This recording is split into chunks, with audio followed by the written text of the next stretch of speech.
Hello again and welcome back. How are you? How art thou? How be ye? How you doing? How you doing today?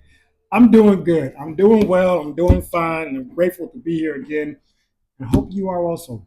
Thank you for once again clicking on my video, joining this channel, and subscribing to the channel also, because I keep on reading A Course in Miracles as I can, as often as I can, as close to every day as I can, for you, with you, and by the power in me. So today, I am on chapter 7 still, section 4. The title for this one is Healing as the Recognition of Truth. Healing as the Recognition of Truth. And I'm getting a feeling from that title. The feeling like what it's saying is once you see the truth, once you are aware of the truth, that's your stepping stone. That's your starting point to healing. That's that. That's the vibration. That's the intention that I'm feeling inside about this title right here. What about you? What do you feel about that title?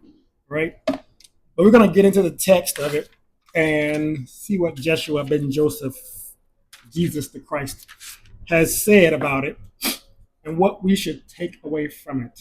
Okay, let's do that. Healing as the recognition of truth. Truth can only be recognized and need only be recognized. Is of the Holy Spirit, and certainty is of God according to his laws. Both therefore come from the same source, since inspiration comes from the voice for God, and certainty comes from the laws of God. Healing does not come directly from God, who knows his creations are perfectly whole, yet healing is still of God because it proceeds from his voice and from his laws. It is their result in a state of mind that does not know him. The state is unknown to him and therefore does not exist, but those who sleep are unaware. Because they are unaware, they do not know. The Holy Spirit must work through you to teach you. He is in you. This is an intermediary step toward the knowledge that you are in God because you are a part of him. The miracles the Holy Spirit inspires can have no order or difficulty because every part of creation is of one order.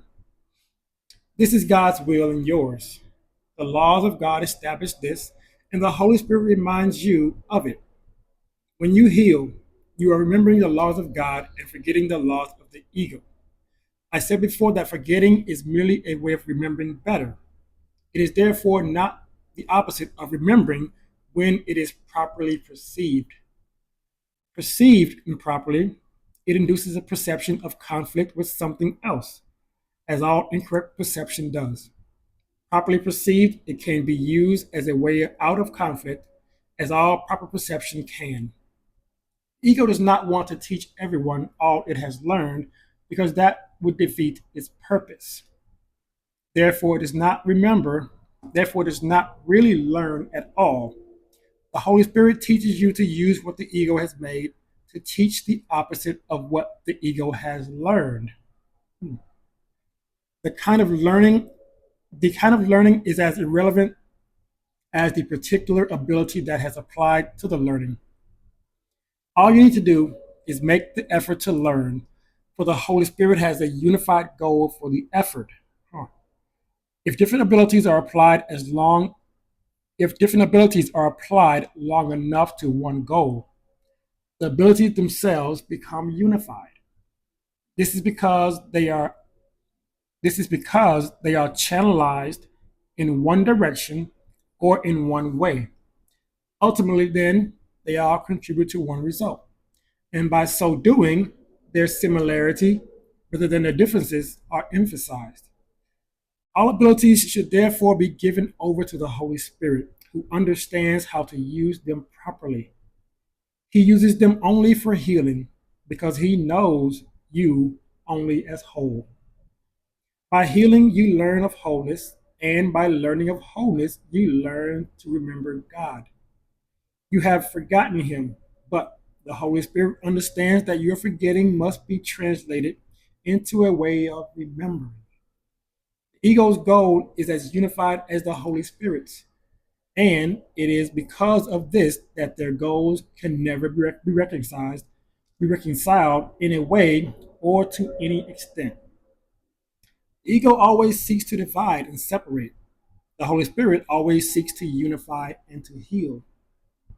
As you heal, you are as you heal, you are healed because the Holy Spirit sees no order or difficulty in healing.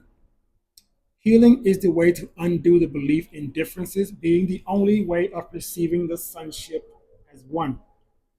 This perception is therefore in accord with the laws of God, even in a state of mind that is out of accord with His. The strength of right perception is so great that it brings the mind into accord with His because it serves His voice, which is in all of you. To think you can oppose the will of God is a real delusion. Ego believes that it can and that it can offer you its own will as a gift. You do not want it. It is not a gift. It is nothing at all. God has given you a gift that you both have and are. When you do not use it, you forget you have it. You forget that you have it. By not remembering it, you do not know what you are. Healing then is a way of approaching knowledge by thinking in accordance with the laws of God and recognizing their universality. Without this recognition, you have made the laws meaningless to you. Yet the laws are not meaningless, since all meaning is contained by them and in them.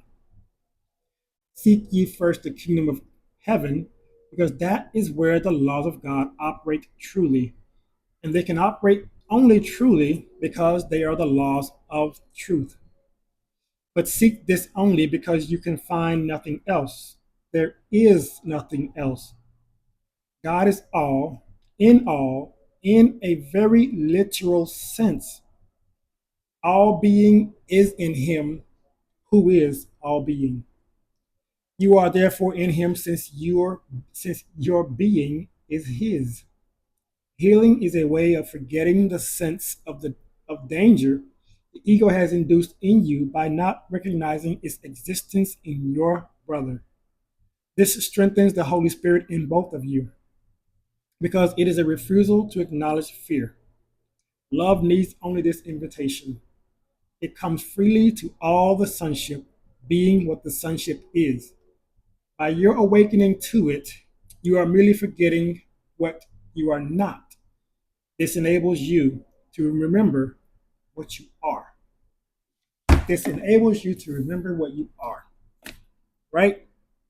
Because when we see truth, as I said in the beginning for this the section title, when we see truth, we start knowing better, we start seeing better, getting clarity, understanding, knowledge that we didn't have before, information that we weren't given before.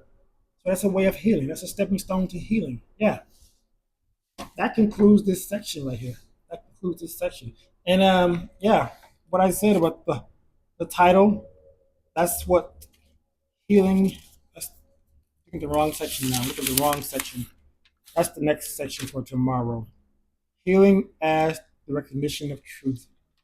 So when you seek truth, when you become a truth seeker, I've heard that term said before, and I've even used it myself. I am a truth seeker myself. That's a way of starting your healing. And when you align with that, that vibration, that truth seeking vibration. It's a part of what your spirit, what your soul wants you to do anyway, and it's always guiding you towards that. It's actually helping you in doing that also. Find the truth, see the truth, and know the truth, and begin your own healing journey path. What do you think about this chapter or this section? I would love to know your input, your ideas, your comments, your mindset, your variations on it. Anyway, I'm Joseph again, your grateful reader of the Course in Miracles. I'll remind you that this book is a Course in Miracles. It is a required course. It is the only thing that is not required of it is the length of time you take to complete it. Thanks for reading with me today, and I will see you again next time.